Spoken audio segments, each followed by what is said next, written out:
안녕하세요. 동네 치과의사 강동혁입니다. 도자기로 씌운 크라운이 깨졌다고 한 여성분이 내원하셨는데요. 깨진 크라운을 새로 교체한 치료를 이야기해 볼게요.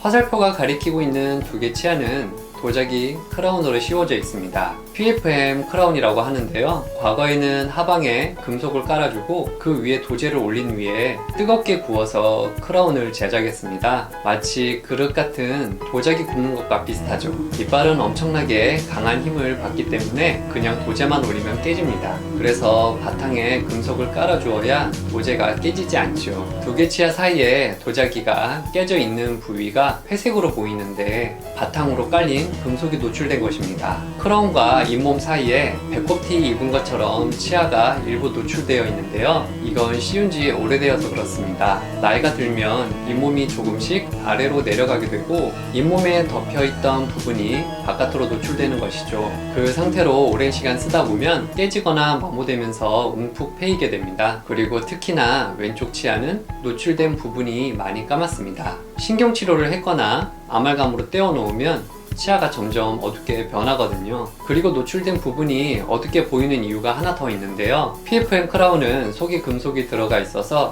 빛 투과를 못하기 때문에 크라운 하방이 그늘져서 더 어두워 보입니다. 요새 치과에서 주로 사용하는 지르코니아라는 신소재는 금속이 들어가지 않아서 이런 문제가 없습니다. PFM 크라운에 대한 설명은 여기까지 하고 이제 저 크라운을 제거해 볼게요. 치아가 상당히 지저분합니다. 일단 오래된 크라운과 치아 사이에 틈이 생기면서 충치균 때문에 치아가 썩어서 갈색으로 변한 부분이 보입니다. PFM 크라운은 내부에 금속이 들어가서 불투명하잖아요. 그래서 치아에 있는 충치를 제거하거나 신경치료를 하면서 여러 재료를 저렇게 덕지덕지 덧붙여도 티가 나질 않아요. 치아를 치료하면서 치과 의사가 꼭 지켜야 할 원칙이 있는데요. 기존에 떼웠던 것을 믿지 마라 입니다. 예전에 떼웠던 것은 아무리 잘 떼워놨어도 오래되면 접착력이 떨어져서 지금은 붙어 있어도 금방 떨어져서 그 사이로 충치가 생길 수 있거든요. 게다가 점점 재료가 좋아지기 때문에 더 강하고 튼튼한 재료로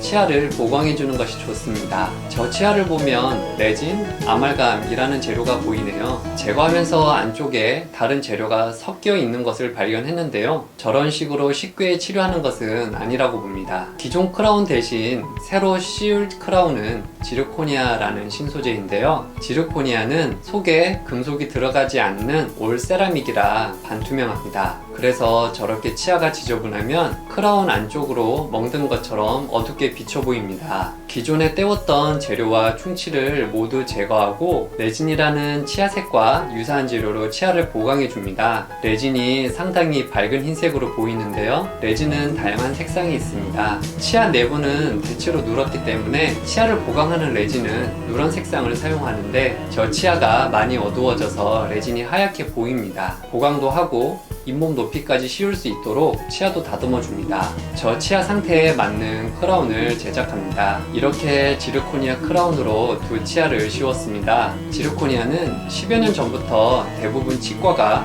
가장 많이 사용하는 신소재인데요. 지르코니아에 들어가는 도제가루와 접착제를 혼합한 다음에 고온, 고압으로 블럭을 만들어냅니다. 그 단단한 블럭을 저 크라운 모양으로 깎아서 제작하지요. PFM 크라운이 주조 방식이라면 지르코니아 크라운은 단조 방식과 비슷합니다. 그래서 금속 없이도 충분한 강도를 유지할 수 있습니다. 금속이 없기 때문에 지르코니아는 반투명하고 빛을 투과하기 때문에 PFM 크라운처럼 치아를 어둡게 만들지 않습니다. PFM 크라운 하방은 그늘져서 크라운과 잇몸 사이에 검은 줄이 생기는데 지르코니아 크라운은 그렇지 않아서 심미적입니다.